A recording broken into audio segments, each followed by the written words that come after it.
Hello नमस्कार, स्वागत है आप सबका मेरे यूट्यूब चैनल सीमा रो एजुकेशनल क्लासेस में। हम पढ़ रहे थे सामान्य हिंदी और सामान्य हिंदी में भी हमारा टॉपिक चल रहा था वर्णमाला। वर्णमाला का पहला टॉपिक है जिसमें हमने स्वर पढ़े, व्यंजन पढ़े, व्यंजनों का वर्गीकरण पढ़ा। कल हमने उच्चारण के आधार पर व्यंजनों के प्रकारों को पढ़ा था। आज हम पढ़ेंगे प्राण तत्व के आधार पर व्यंजनों के प्रकार। में कहेंगे जो दूसरा नंबर है, प्राण तत्व के आधार पर व्यंजन दो प्रकार के होते हैं। सबसे पहला तो यही है कि प्राण तत्व के आधार पर व्यंजन कितने प्रकार के होते हैं? दो प्रकार के होते हैं। अब आता है अल्प प्राण और महाप्राण। कौन कौन से होते हैं? नंबर 1 अल्प प्राण, नंबर 2 महाप्राण। ये दो होते हैं। अल्प प्राण, अल्प का मतलब होता है कम, थोड़ा, इसी वर्ण को या व्यंजन को बोलने में कम से कम समय लग रहा हो उसे हम अल्प प्राण कहते हैं। और महाप्राण जिसमें अधिक समय लग रहा हो। अब इनकी परिभाषा देखेंगे। सबसे पहले देखेंगे अल्प प्राण व्यंजन की परिभाषा। प्राण का अर्थ होता है वायु।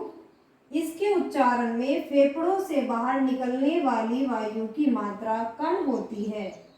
प्रत्येक वर्ग में यानी प्रत्येक वर्ग का, जो हमारे 5 वर्ग हैं उनमें से प्रत्येक वर्ग का पहला वर्ण, तीसरा वर्ण, पांचवा वर्ण तथा यारा लावा, जिन्हें हम अंतस्थ व्यंजन भी कहते हैं, वे सब हमारे किसके अंतर्गत आते हैं? अल्प प्राण के अंतर्गत आते हैं। अगर इनकी संख्या की बात करें तो इसमें व्यंजनों की संख्या 19 होती है, स्वरों की संख्या 11 होती है। यानी जो सारे स्वर 19 व्यंजन, 11 स्वर, ये भी अल्प प्राण में ही आते हैं। जो हमारे 11 स्वर हैं हिंदी में, वे भी हमारे अल्प प्राण के अंतर्गत ही आते हैं। और अनुस्वार, अनुस्वार जो एक अंक की बिंदी होती है, ये वाली अनुस्वार, एक ये भी इसी में जोड़ दिया गया है, ये भी हमारा क्या है? अल्प प्राण है। इन सबको मिलाकर इन ध्वनियों की संख्या कितनी हो जाती है? 31 हो जाती है। अब देखेंगे महाप्राण। महाप्राण, अब ये देखिए अल्प प्राण में ध्वनियों की संख्या कितनी होती है? 31 होती है। महाप्राण, महाप्राण में जो दूसरा नंबर है, महाप्राण में ध्वनियों की संख्या हमारी होती है 15। इसकी परिभाषा देखेंगे। इनके उच्चारण में परिभाषा है इसकी, इनके उच्चारण में फेफड़ों के बाहर निकलने वाली वायु की मात्रा अपेक्षाकृत अधिक होती है। प्रत्येक वर्ग का दूसरा और चौथा वर्ण तथा शा शा शा हा उष्म वर्ण प्लस उष्म वर्ण, जिन्हें हम उस वर्ण भी कहते हैं, महाप्राण ध्वनियों के अंतर्गत आते हैं। यानी महाप्राण ध्वनियों की संख्या कितनी होती है? 15 होती है। और इसमें हमारे व्यंजनों की संख्या 14 होती है और एक हमारा विसर्ग जोड़कर 15। तो ये टोटल इनकी ध्वनियां, महाप्राण ध्वनियों की संख्या कितनी हो जाती है? तो महाप्राण ध्वनियों की संख्या हमारी 15 हो जाती है। तो आई होप आपकी समझ में प्राण तत्व के आधार पर व्यंजन आ गए होंगे। अगर क्वेश्चन बनता है तो प्राण तत्व के आधार पर व्यंजनों की संख्या कितनी होती है? तो 2 होती है। कौन कौन सी? अल्प प्राण और महाप्राण। अल्प प्राण में ध्वनियों की संख्या कितनी होती है? ऐसे क्वेश्चन बनता है तो क्या बताएंगे? 31 होती है। और महाप्राण में ध्वनियों की संख्या कितनी होती है? तो 15 होती है। अगर पूछता है कि व्यंजन कितने होते हैं, अल्प प्राण में व्यंजनों की संख्या कितनी होती है? तो 19 होती है। स्वरों की संख्या कितनी होती है? तो 11 होती है। और अगर महाप्राण में पूछा जाए कि व्यंजनों की संख्या कितनी होती है, तो 14 होती है और एक विसर्ग भी इसमें जोड़ा जाता है तो 15 हो जाती है। तो टोटल संख्या इनकी ध्वनियों की 15 हो जाती है महाप्राण में। आई होप इतना आपकी समझ में आ गया होगा।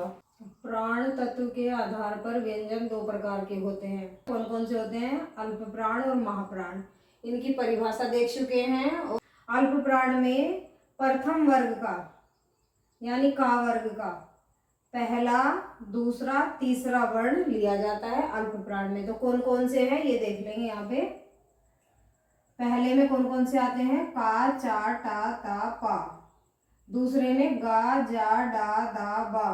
तीसरे में अंगा, या, अणा, ना, मा।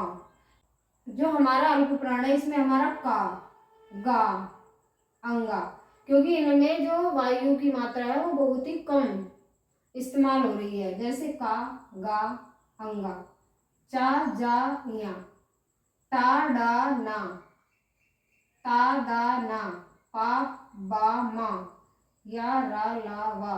यानी इनमें जो हमारी वायु है वो बहुत ही कम मात्रा में बाहर निकल रही है फेफड़ों से। इसीलिए इन सब की संख्या 3 3 होती है। और यार अलावा जो अंतस्थ व्यंजन है इनकी संख्या 4 होती है, प्लस 11 स्वर होते हैं, तो कुल ध्वनियों की संख्या 31 हो जाती है, जो हम पहले भी बता चुके हैं। अब आता है महाप्राण। महाप्राण में हम जिनमें वायु की मात्रा अधिक निकलती है अपेक्षाकृत ज्यादा से ज्यादा, वो हमारे इनकी संख्या हमारी 15 होती है और इनकी 31 होती है। इसमें वर्ग का दूसरा और चौथा वर्ण लिया जाता है। वायु इसमें अपेक्षाकृत बहुत अधिक निकलती है, वायु की मात्रा अधिक निकलती है। तो कौन कौन से वर्ण है?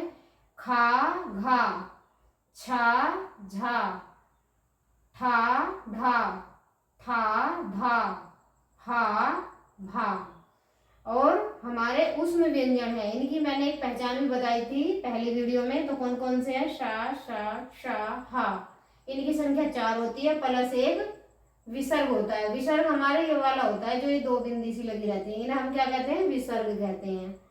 तो ये एक होता है हमारा। कुल ध्वनियों की संख्या महाप्राण में 15 होती है, ये पहले बता चुके हैं। तो यहाँ से क्वेश्चन अगर आता है कि अल्प प्राण में वर्ग का कौन कौन सा वर्ण आता है, तो कौन कौन सा बताएंगे? वर्ग का पहला, दूसरा और तीसरा वर्ण आता है। और महाप्राण में कौन सा आता है? वर्ग का दूसरा और चौथा वर्ण आता है महाप्राण ध्वनियों में। ठीक है, इनकी संख्या 31 होती है और इनकी संख्या 15 होती है। ये बात आप ध्यान रखेंगे। आई होप इतना आपकी समझ में आ गया होगा।